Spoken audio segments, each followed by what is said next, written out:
তিনি সত্য বলেছেন কি মিথ্যা বলেছেন আমি আপনাদের উপরে ছেড়ে দিচ্ছি। আমাদের বিকেএসপি কে কেন্দ্র করে বাংলাদেশের অনেক আপামর বা সাধারণ মানুষ যারা খেলাধুলাকে পছন্দ করে তাদের সবারই কিন্তু একটু ফোকাস থাকে যে আমরা ঢাকায় যে বিকেএসপি আছে সাভারে সেখানে কিভাবে আমরা ভর্তি হতে পারবো, কিভাবে আমার সন্তানকে খেলাধুলার সুযোগ করে দিতে পারবো। বাট আমরা ইতিমধ্যে সরকার গঠন করার পরে আমরা দায়িত্ব নিয়েছি যে শুধু ঢাকা কেন্দ্রিক না, আমাদের যে বিভাগীয় শহরগুলোতে যে বিকেএসপি রয়েছে, আমাদের জেলা পর্যায়ে কিছু বিকেএসপি রয়েছে, সেই বিকেএসপি গুলোকেও আমরা এই সমান ঢাকাতে যে সুযোগ সুবিধাগুলো রয়েছে সেই সুযোগ সুবিধাগুলো আমরা বিভাগীয় শহর জেলা পর্যায়ে যে বিকেএসপি গুলো রয়েছে সেখানেও আমরা সমান সুযোগ সুবিধা বৃদ্ধি করার মাধ্যমে আমরা যে নতুন করে স্পোর্টস করতে যাচ্ছি, আমাদের যে স্কুল ফুটবল হবে, সকল খেলাধুলাকে আমরা কিন্তু সেই বিভাগে, যেমন একজন চিটাগংয়ে হয়তো বা কেউ বিকেএসপি আছে এখানে আমাদের একটি, কিন্তু এখানে দেখা গেছে যে সবাই ঢাকা কেন্দ্রিক আসতে চায়, কিন্তু আমরা চাই যে সেই বিভাগের যারা যারা যে এলাকা থেকে আসতে চায় তাদেরকে আমরা সেই বিভাগে সেই এলাকাতে রেখে দিতে চাই।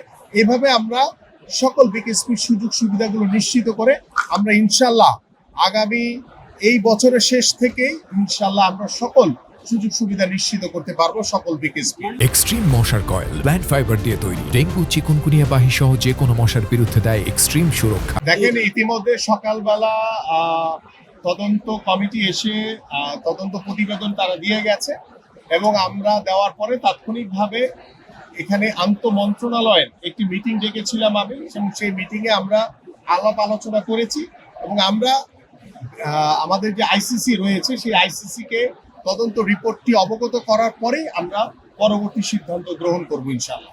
আমি কিছুই জানি না এটা সম্পর্কে। আমার কোনো ফেসবুকে তো আসলে সত্য কথাও দেখি, আমরা মিথ্যা কথাও দেখি।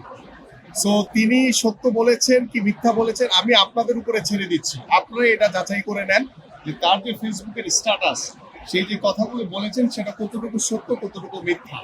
দেখেন, ইতিমধ্যে তদন্ত প্রতিবেদন আমাদের কাছে জমা হয়েছে। সো তিনি অংশগ্রহণ করেননি, নিশ্চয়ই সেই তদন্ত প্রতিবেদনের ভিতরে রয়েছে এবং আমরা সেটি যাচাই বাছাই করেছি যে তিনি উপস্থিত হননি, সেটিও আমি দেখেছি। সো এটা আমরা পরবর্তী সিদ্ধান্ত আইসিসির সাথে কথা বলে তারপরে আমি সিদ্ধান্তগুলো জানাবো আপনাদের।